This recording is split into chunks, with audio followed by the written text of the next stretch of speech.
Today I'm going to teach you how to make mead that might as well be jam. Let's get started.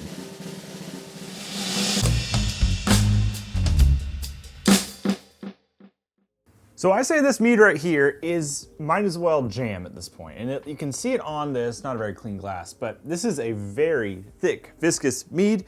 It's a no water mead. It's expensive to make, but it's super flavorful, super fun, and honestly, it's the type of stuff that when you send off to competitions, that's what they're looking for. They're looking for these big, bold, huge meads. So I'm gonna teach you how to make it. Get ready to pull your wallet out and start spending some money on fruit. Because this guy uses no water, AKA why it's called a no water mead. Here's my recipe card. See it on screen. You'll notice 24 pounds of mixed berries, specifically blackberry, raspberry, blueberry is my combo that I used. It's from Sam's. The combo was from Sam's. 12 pounds of honey, 0 water involved. We used pectic enzyme to help break down fruit skins. I'll talk about that in a second. Lots of fermentation. We used some oak later on to add flavor and more honey to back sweeten. So this mead does take quite some time and it's pretty high ABV, and that's okay. So we're gonna start by collecting all of that fruit. So go ahead and get yourself your 24 pounds of fruit. If you wanna make a 1 gallon version of this, take my recipe card and cut it in half. This recipe card yields 2 gallons, just spoilers. So 24 pounds of mixed berries to get you going.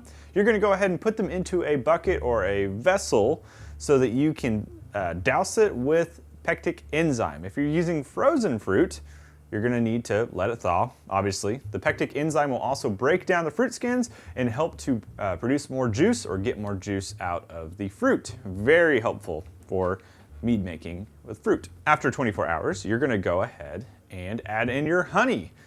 This whole little beginning segment is a super thick liquid because it's 12 pounds of honey, which is a lot, and then all of that fruit. You can't like spoon mix this up.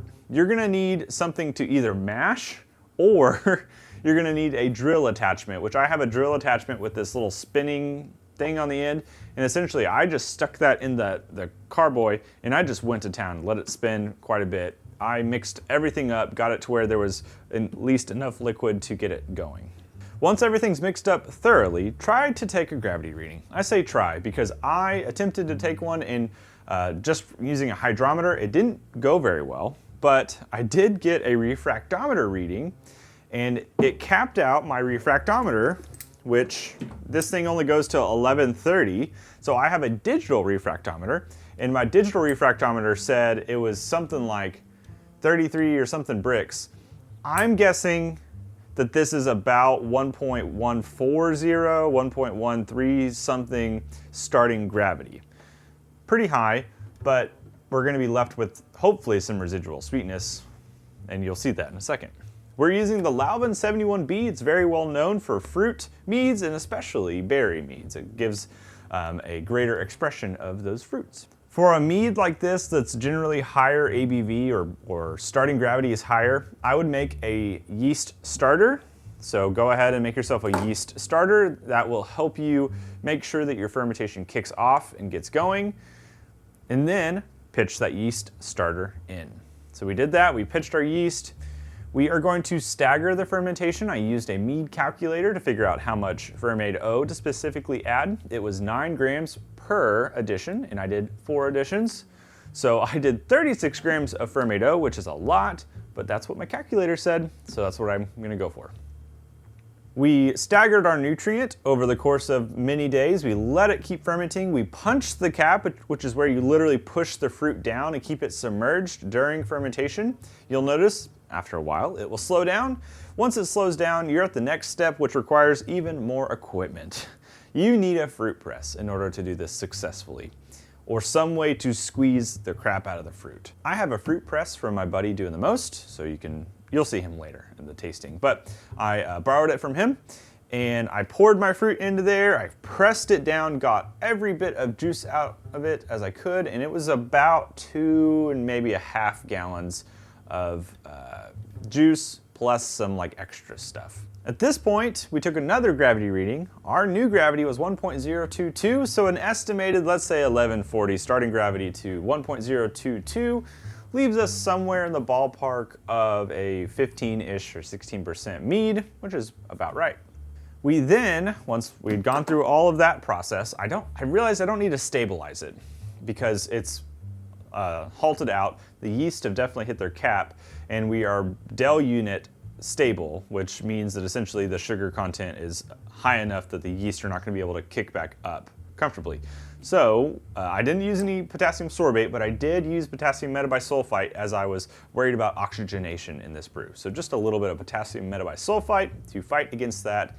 We let it set for a little bit longer, and it was time to go ahead and do some extra steps. We oaked the brew, meaning we added specifically Amburana oak, which is a really interesting kind of oak that uses or gets a spice, graham crackery kind of profile. You can use any other oak as you want.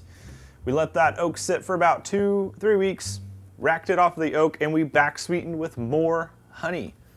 The gravity after fermentation was 1.022. After the back sweetening, it was 1.060. Some of you are looking at me going, well, I start my meads at 1.060. And you're right.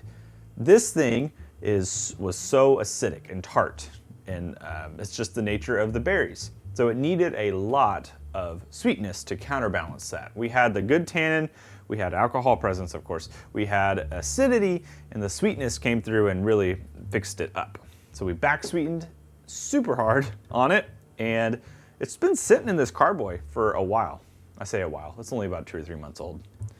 I took a little portion of it to my buddy, BC, over at Doin the Most, and we did a tasting. And we're gonna talk a little bit in the tasting about some things that I'm doing for this, and maybe a score and just some fun facts. So I wanna hop to the tasting, but that's how you make it. Here's the recipe card if you're curious to try it. If you do it, let me know. And I'll also put up, just for fun, here's the price of how much this mead cost for a 2-gallon batch, just for a little reference for you. So let's go to the tasting and enjoy it. I've shaved. I've saved. I've shaved. I've shaved. Everything. Welcome, everybody. I have a no water mixed berry mead that there's 2 reasons you're tasting this. Okay. One, because It looks good. I need a taste test for the Looks video, like of course. straight up jam. 2, this is going to Mazer Cup in about 2 months. And I'm very curious. I kind of want to play a game in the future. I thought about a fun video idea to be. You have my blessing. No, that is a brilliant idea. I love that. So I think I'm going to do that. Maybe not with this because this is expensive for me to like pour to 20 people. So but what am I drinking here? It's no water mixed berry. Mixed berry. What berries? A raspberry, blackberry, blueberry. Love it. How exciting. It smells amazing. These berry bombs are like so expensive, but they're kind of fun. Yeah, they're mostly fun to taste. They're not right. Yeah. necessarily so much I would fun never to drink make. more than this though. That's part of it. It's like we'll talk about that. But yeah, no, this smells amazing.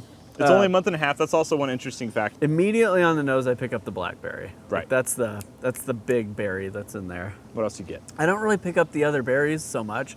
I get jam. It smells. It was oak too. I was almost add. It smells sweet. It smells rich. It smells dense. It's the same aromatic you associate with big meads like Heart of Darkness, where you can just smell sweet and you can smell fruit, and that's all you need to know about it. Just a bomb in your face. It smells dark. Like I know smelling this that I'm gonna get some big tannins out of it, and like it's already got the sides of my mouth watering to like prepare my palate to drink it, which is awesome. It's almost like magic. It smells amazing. If it tastes as good as it smells, only one way to find out. All right. Apparently I'm taking too long. No. The acid is high. Woo, the sweetness is high too. Okay. I'm just enjoying it. I see your the wheel spinning. I'm just like let me enjoy it. It's true. There is a lot. The acid hits first, and then there's like that sweetness that comes in, which is why when I texted you and said maybe I need to back sweeten this more, but then I stopped because I went. It comes in enough, so it's like. Yeah, it's really good. it definitely is telling me that it's a month and a half old. Right. Yeah. Like it's not disguising too much. You can't hide 17% after a month and a half. No, it's very good. And like after the alcohol and the acid kind of subside, you're left with the big rich berry balm. And so then you can kind of just like sit in it and breathe it out and enjoy it. It is so like the tannin. There's like the acid's a big punch in your face. The tannin is like pretty a punch, and then I feel like it decays real fast. It's kind of interesting. Yeah, I think that's a sign that maybe it could do with a little bit more tannin. I was surprised when I did my video with Will when we were talking through bench trialing. I was surprised by how much tannin can balance acid, because that's not something that had ever been logged in my brain. Yeah. And I have to always remind myself if something's too acidic, add a little bit of tannin and see if that helps. So if you were sitting at the table, if I was sitting at the table at Mead Stampede, let's say Mead Stampede. Put your Mead Stampede pants on. What are you giving this? So knowing nothing about it, but we gotta make that. Nothing about it, I would hit it with a 42. Okay. And when I do my score sheets, I start with the main score, and then I see if I can figure out how to get there. And then the math on trying to get there might impact the final score. Okay. Usually my final score is pretty solid. I would hit this with a 42, and I would say it's too acidic and it's just a little bit young. But the berry flavor is amazing. The blackberry comes out great. The herbal flavor of the like blackberry seed flavor is good. The tannin hits nice and strong. You can taste the honey. The honey is well balanced. You're not searching for the honey, which a lot of times with these big fruit bombs, the fruit is so strong that you're not tasting the honey. Yeah. And then you have to ding it on honey, because that's an integral part of making a mead, especially when you're sending it to competition. Right. But I think it's a solid 42, 43. And I think really my only comments would be I want it to be, I want to taste this a year from now. And I write that on scorecards all the time. Send me another bottle again. Yeah. And I want a little bit better acid balance, but not knowing how young it was, I might not know to tell you, like, just wait and see if acid balance comes on its own. So I would say it's well executed. So the fun fact about this, BC's given his score. I probably won't have a bunch of other composite scores from friends for this one, but I can share side by side how it is done at Mazer Cup. And it could be the same, it could be very different. And the truth of the matter is, whose opinion matters more? Honestly, for me, it's my friends, because some impartial judges sometimes don't understand, or they've tasted something right before it that has destroyed their palate, and you have no control over where you are in the lineup. You could have got messed up from something you can't control, and maybe they didn't eat any oyster crackers before they tried yours. Regardless, those were the shared scores, I guess, and it's interesting to see. So check out Doin the Most if you haven't seen him before. He's got his own YouTube channel, of course, and he's making lots of not just mead, other things in the world. And then there's the Craft-A-Brew channel, which he's also integral in the success of that channel as well. I try to be. So yeah, check out both of those. And yeah, I'll be curious to see what you think. Comment below if you've done this before or if you want to do this, and we'll see you next time. Cheers. Cheers.